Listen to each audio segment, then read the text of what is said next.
Yer çekiminden bahsetmiş. Interstellar filminden bahsetmiş. Yer çekimi yoğun olan bir gezegene iniyorlar. Tekrardan uzaya çıktıklarında geminin içindeki arkadaşları 20 yıl geçmiş oluyor. I've waited years.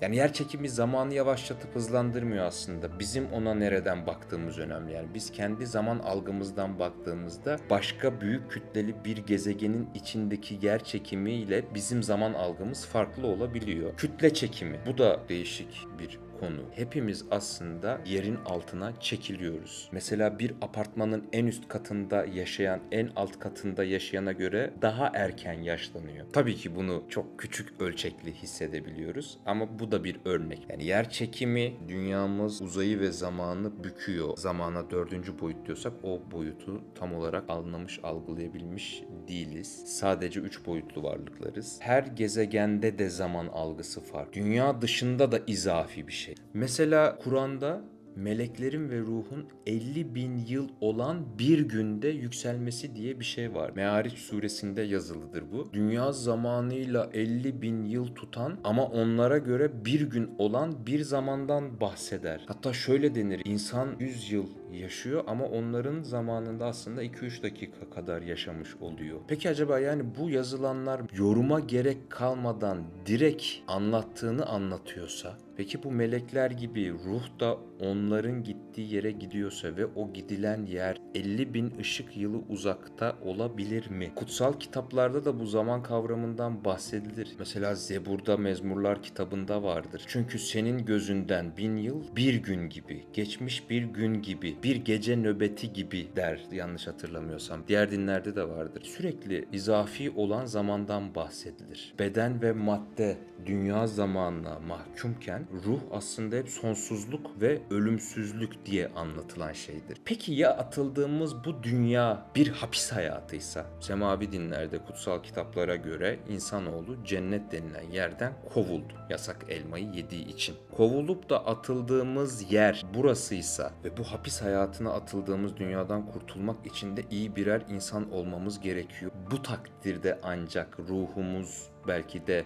o 50 bin ışık yılı uzaktaki cennete tekrardan kavuşacak. Asıl olan ruhsa eğer, bedenlerimiz bizim bu dünya hapishanesi içinde kullandığımız avatarlarımız olabilir mi, insan bedenleri? Gelecekte zaman yolculuğu bulunmuşsa eğer aramızda zaman yolcuları geziyor olabilir mi? Mesela hemen hemen tüm kutsal kitaplarda ve eski kayıtlarda Yeşil Adam diye biri vardır. İslam'da Hızır diye geçer adı. Hristiyanlıkta adı başkadır. Dünyanın bütün kültürlerinde zamansızlıkların hikayesi bu Hızır'la anlatılır. Yeşil Adam'la anlatılır. Sümerler'de vardır, Antik Mısır'da vardır, Antik Yunan'da vardır. Hızır'ı da bir araştırmanızı öneririm. Ledün ilminden bahsetmiştik bir önceki videomuzda. Hızır'a o ilmin verildiğinden bahsedilir. Gaybı bilme, zamansız olma, bastı zaman, tayi mekan diye bir şey vardır. Bunu da araştırmanızı öneririm. Mesela Zülkarneyn vardır, zamanın sahibidir. Kur'an'da da bahseder bu yani. Güneşin battığı yere gider ve güneşi kara bir balçıkta batar gibi bulur der. Gelecekte dünyanın sonu bir kara delik yüzünden olacağından mı bahsediyor acaba diye soruyorum. Orada güneşin battığı yer ve güneşin doğduğu yer. Bunlar benim kitaplarımda da bahsettim. Bu kitaplarımın alt ismidir. Bu aslında buradan gelmiştir. Zülkarneyn'den, zamanların sahibinden. Mesela yine bütün kültürlerde, inanışlarda 7 uyurlar vardır. Bir mağaraya girerler. 300 yıl sonra uyanırlar. Bunu da araştırmanızı öneririm. Uykular çok ilginçtir. Bilim adamları henüz daha insanın niye uyuduğunu çözemedi.